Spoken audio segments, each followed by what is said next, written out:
15 साल का एक लड़का जिसे भारत का अगला सुपरस्टार कहा जा रहा है, जिसके छक्कों ने आईपीएल में करोड़ों फैंस बना दिए, वही लड़का अब क्रिकेट की दुनिया में एक बिल्कुल अलग वजह से चर्चा का विषय बना हुआ है। श्रीलंका के डाम्बुला में इंडिया ए और श्रीलंका ए के बीच मैच खत्म हुआ, फिर सुपर ओवर हुआ और वो भी खत्म हुआ और भारत मैच हार गया। और अगले कुछ सेकंड में जो हुआ उसने हर किसी को चौंका दिया। वैभव सूर्यवंशी ने अपना आपा खो दिया। पहले बातों की लड़ाई हुई, फिर कैमरे में एक ऐसा दृश्य कैद हुआ जिसमें वह श्रीलंकन खिलाड़ी को धक्का देते हुए दिखाई दे रहा है। आखिर क्या हुआ था मैदान पर? क्यों भड़का था वैभव? क्या श्रीलंकन खिलाड़ियों ने कुछ कहा था? क्या अब आईसीसी कार्रवाई कर सकता है? और क्या यह घटना भारत के सबसे चर्चित युवा बल्लेबाज की छवि को नुकसान पहुंचा सकती है? आइए पूरी कहानी शुरू से समझते हैं। वेलकम टू स्पोर्ट्स फर्स्ट दोस्तों। यहाँ पर हम क्रिकेट और अन्य खेलों के बारे में मजेदार वीडियो लेकर आते हैं, जिसमें match analysis, spot report, players profile और काफ़ी मज़ेदार वीडियो होते हैं। इस वीडियो को अंत तक ज़रूर देखें and press the like button, subscribe to the channel and don't forget to press the bell icon for alerts. आइए अब आगे बढ़ते हैं और जानते हैं कि डाम्बुला की शाम आखिर क्या हुआ। 15 जून 2026, डाम्बुला, इंडिया ए बनाम श्रीलंका ए ट्राई नेशन ओडीआई सीरीज का मुकाबला चल रहा था। इंडिया की शुरुआत अच्छी नहीं रही, लेकिन फिर सूर्यांश शेखगे ने 72 रन और विपराज निगम ने 51 रन बनाकर टीम को संभाला। इंडिया ए 49.2 ओवर्स में 265 रन बनाकर ऑल आउट हो गई। मैच में एक बड़ा मोड़ तब आया जब इंडिया ए को 10 पेनल्टी रन देने पड़े। विपराज निगम को 2 बार प्रोटेक्टेड पिच एरिया में दौड़ने के कारण पिनलाइज किया गया था और श्रीलंका को अतिरिक्त रन दिया गया। उस समय शायद किसी ने नहीं सोचा होगा कि यही रन बाद में कितने महत्वपूर्ण साबित होंगे। 266 रन के लक्ष्य का पीछा करने उतरी श्रीलंका ए की टीम ने लगातार लड़ाई जारी रखी। अनुभवी बल्लेबाज सदीरा समराविक्रमा ने शानदार 93 रन बनाए। निरोशन डिकवेला ने भी महत्वपूर्ण योगदान दिया और शानदार पारी खेली। आखिरी ओवर में मैच पूरी तरह रोमांचक हो चुका था। कभी लग रहा था इंडिया ए जीतेगी, कभी श्रीलंका ए, लेकिन लग रहा था कि इंडिया ए का पलड़ा भारी है।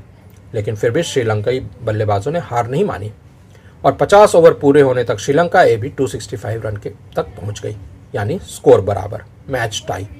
और यहीं से शुरू होता है असली ड्रामा। डाम्बुला में रोशनी तेजी से कम हो रही थी। मैदान पर चर्चा शुरू हो गई थी कि क्या सुपर ओवर खेला जाएगा या नहीं। कई रिपोर्ट्स के मुताबिक इस मुद्दे पर लंबी बातचीत भी हुई कप्तान और अंपायर के बीच। टाइम्स ऑफ इंडिया की रिपोर्ट के अनुसार तिलक वर्मा सुपर ओवर करवाने के पक्ष में थे और इसी दौरान अंपायरों के साथ उनकी बहस भी देखने को मिली। आखिरकार फैसला हुआ सुपर ओवर होगा, लेकिन विवाद अभी खत्म नहीं हुआ था।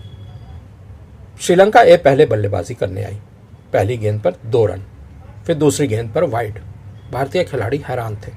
अगली 2 गेंदों पर श्रीलंका ने 1-1 और 3 रन बटोरे। स्कोर पहुंच गया 8 रन। फिर अविष्का फर्नांडो ने लॉन्ग ऑन के ऊपर शानदार 6 जड़ दिया। अब श्रीलंका 14 पर थी, लेकिन असली ड्रामा आखिरी गेंद पर हुआ। अरशद खान की हाई फुल टॉस पर अविष्का कैच आउट हो गया। भारत जश्न मनाने लगा। वैभव सूर्यवंशी तक बैटिंग के लिए वापस लौट चुके थे सुपर ओवर में, लेकिन तभी अंपायर ने इसे नो बॉल दे दिया। पूरी इंडियन टीम भड़क गई। श्रीलंका ए ने सुपर ओवर में 16 रन बनाए और अब इंडिया ए को जीत के लिए 17 रन चाहिए थे। अब सभी को एक ही बात का इंतजार था, वैभव सूर्यवंशी क्या करते हैं। 15 साल का बल्लेबाज जिसकी पहचान ही आक्रामक बल्लेबाजी और बड़े छक्कों से है। आईपीएल में हम लोगों ने इसका कमाल देखा भी है। लेकिन जब इंडिया ए की सुपर ओवर की पारी शुरू हुई तो सब हैरान रह गए, कमेंट्रेटर भी, फैंस भी, क्योंकि अगर किसी खिलाड़ी से छक्कों की उम्मीद थी तो वह वैभव ही थे। सबको लगा वैभव पहली गेंद से खेलेंगे, लेकिन स्ट्राइक पर आए सूर्यांश शेखगे। पहली गेंद 2 रन, दूसरी गेंद डॉट, तीसरी पर सिर्फ 1 रन, यानी पहली 3 गेंदों पर भारत ने सिर्फ 3 रन बनाए, जबकि टारगेट पहले ओवर में था, यानी सुपर ओवर में 17 रन। अब वैभव स्ट्राइक पर थे और उनसे उम्मीदें काफ़ी थी, लेकिन तब तक समीकरण भी काफ़ी मुश्किल हो चुका था। पहली गेंद जो वैभव ने खेली उस पर 2 रन आए, यानी चौथी गेंद पर 2 रन। फिर वैभव ने एक चौका लगाया, यानी 4 रन और आए। लेकिन आखिरी गेंद थी यॉर्कर लेंथ। वैभव ने बैट स्विंग की पर मिस कर गए और श्रीलंका ए ने सुपर ओवर जीत लिया और इसके साथ ही मैच भी। और इसके बाद जो हुआ वही बना पूरे क्रिकेट जगत की सबसे बड़ी कंट्रोवर्सी, और यहीं से शुरू होती है सबसे बड़ी कहानी। मैच खत्म होने के बाद दोनों भारतीय बल्लेबाज मैदान छोड़कर जा रहे थे। इसी दौरान कुछ श्रीलंकन खिलाड़ियों की तरफ से टिप्पणियां की गई। कुछ रिपोर्ट्स में दावा किया गया कि दिस इज नॉट आईपीएल जैसी टिप्पणी वैभव की तरफ की गई, यानी श्रीलंकन खिलाड़ियों ने बता रहे थे कि आईपीएल में छक्के मारना आसान हो सकता है, इंटरनेशनल मैचेस में नहीं। कुछ रिपोर्ट्स में गो होम जैसे शब्दों का भी उल्लेख आता है। हालांकि मैदान पर वास्तव में किस खिलाड़ी ने क्या कहा इसकी आधिकारिक पुष्टि नहीं हुई है, क्योंकि माइक्स ने कुछ नहीं पकड़ा और कोई ऑफिशियल स्टेटमेंट भी जारी नहीं हुआ है। लेकिन इतना साफ है कि दोनों टीमों के बीच माहौल पहले से ही तनावपूर्ण था। हार की निराशा भी भारतीय खेमे में मौजूद थी और श्रीलंकन खिलाड़ियों की टिप्पणी ने उस आग में घी डालने का काम किया। वीडियो फुटेज में देखा गया कि वैभव अचानक श्रीलंकन खिलाड़ियों की तरफ बढ़ते हैं। उनके साथ शेदगे भी हैं। पहले बहस होती है, फिर स्थिति और गर्म हो जाती है और फिर विस्फोटक। इसके बाद वैभव एक श्रीलंकन खिलाड़ी को धक्का देते हैं। यह दृश्य देख दोनों टीमों के खिलाड़ी बीच बचाव के लिए दौड़ पड़े। वैभव को शेदगे रोकने की कोशिश करते हैं, साथ ही कुछ श्रीलंकन खिलाड़ी भी। विशेन हलामांगबागे और अन्य श्रीलंकन खिलाड़ियों ने स्थिति को संभालने की कोशिश की। पूर्व श्रीलंकन कप्तान निरोशन डिकवेला भी माहौल शांत कराने वालों में शामिल थे। सौभाग्य से मामला बड़ी लड़ाई में नहीं बदला, लेकिन कैमरे में तब तक सब कुछ रिकॉर्ड हो चुका था। अब सबसे बड़ा सवाल है कि आईसीसी रूल्स क्या कहते हैं इस तरह की बात पर। इस तरह का अगर झगड़ा मैदान में हो तो आईसीसी के कुछ नियम हैं। क्या वैभव पर आईसीसी एक्शन हो सकता है? आईसीसी कोड ऑफ कंडक्ट का आर्टिकल 2.12 खिलाड़ियों के साथ अनुचित फिजिकल कांटेक्ट को लेकर है। अगर कोई खिलाड़ी जानबूझकर धक्का देता है, पकड़ता है या शारीरिक संपर्क करता है अपोजिंग खिलाड़ी या अंपायर के साथ, तो उसे लेवल 1 ऑफेंस माना जा सकता है, यानी सबसे गंभीर ऑफेंस। इसमें रेप्रिमांड, फाइन या डिमेरिट पॉइंट्स भी मिल सकते हैं, और यदि समय के साथ डिमेरिट पॉइंट्स बढ़ते जाएं तो सस्पेंशन भी संभव है, यानी खिलाड़ी पर क्रिकेट खेलने से पूरी तरह रोक लग सकती है। फिलहाल किसी भी आधिकारिक सजा की घोषणा नहीं हुई है, लेकिन मैच रेफरी की रिपोर्ट महत्वपूर्ण होगी। वह किसे दोषी मानता है वह बहुत ही महत्वपूर्ण होगा।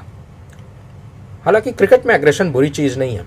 विराट कोहली भी आक्रामक रहे हैं, रिकी पॉन्टिंग भी रहे हैं, बेन स्टोक्स भी रहे हैं, यानी सारे महान खिलाड़ी किसी न किसी तरह आक्रामक रहे हैं।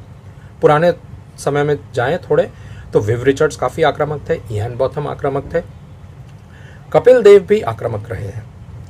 तो आक्रामकता तो रहती है खिलाड़ियों में, लेकिन फिजिकल कांटेक्ट होना, खासकर क्रिकेट जैसे स्पोर्ट्स में जो कि फिजिकल स्पोर्ट नहीं है, काफ़ी खराब माना जाता है। लेकिन महान खिलाड़ी और साधारण खिलाड़ी के बीच भी फर्क यह है कि कौन दबाव पर खुद को पर नियंत्रण रखता है। वैभव सूर्यवंशी अभी सिर्फ 15 साल के हैं, उम्र कम है, अभी उतने मैच्योर भी नहीं है, और इंटरनेशनल खेलने वाले खिलाड़ियों में काफ़ी छोटे भी हैं। उन्होंने आईपीएल की दुनिया में अपनी प्रतिभा दिखाई है, लेकिन इंटरनेशनल क्रिकेट और आईपीएल का दबाव बिल्कुल अलग होता है। अगर वह अपने गुस्से को नियंत्रण करना सीख जाते हैं तो भारत को एक असाधारण खिलाड़ी मिल सकता है। लेकिन अगर ऐसे विवाद बार बार होने लगे तो ध्यान बल्लेबाजी से हटकर विवादों पर चला जाएगा। उम्मीद यही है कि डम्बुला की यह घटना उनके लिए एक सीख बनेगी, और शायद कुछ साल बाद जब वो टीम इंडिया के लिए खेल रहे हों तो इस दिन को याद करके मुस्कुराएंगे, क्योंकि महान खिलाड़ी गलतियां नहीं छिपाते, वह उनसे सीखते हैं। और वैभव से हमें यही उम्मीद है कि वह सूर्य के भांति अपना नाम रोशन करे, खेल का नाम रोशन करे और भारत का भी नाम क्रिकेट की जगत में रोशन करे।